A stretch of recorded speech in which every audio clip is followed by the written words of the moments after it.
Noodles বাংলাদেশের জাতীয় খাবার না হয়েও বাঙালিদের কাছে অনেক বেশি জনপ্রিয়তা অর্জন করেছে শুধু তার টেস্টের কারণে। ছোটোবেলাতে আম্মু নুডলসটা ভাজি করেই খাওয়াতো। এখন আমার আম্মু অনেক আপডেট হয়ে গেছে।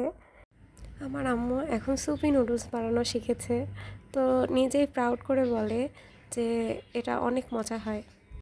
তো আম্মু একা আপডেট হলে কি হবে, তো আমিও আপডেট হয়েছি। এখন আমি নুডলস বিভিন্ন সস দিয়ে রান্না করা শিখেছি। এখানে ফার্স্টে ডিমটাকে আমি স্ক্রাম্বল এগ করে নিয়েছি। তারপর ওই তেলে পেঁয়াজ, কাঁচামরিচ এগুলো আমি ভালোমতো ভেজে নিয়েছি।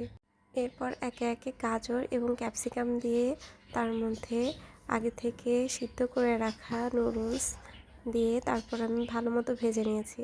আর এর মধ্যে আমি কয়েকটা সস ইউজ করেছি। একটা হচ্ছে চিলি সস, আর একটা হচ্ছে টমেটো সস, আর থার্ডলি সয়া সস। আর সাথে নুডলসের মশলা যেটা ছিল প্যাকেটের ওইটা দিয়ে দিলাম। এবার এটাকে ভালো মতো ভেজে আমি নামাই নেব। বিশ্বাস করেন আপুরা, এটা খেতে অনেক বেশি মজা। আপনারা একবার হলেও বাসায় ট্রাই করবেন। আজ তাহলে আসি। আল্লাহ হাফেজ। আসসালামু আলাইকুম।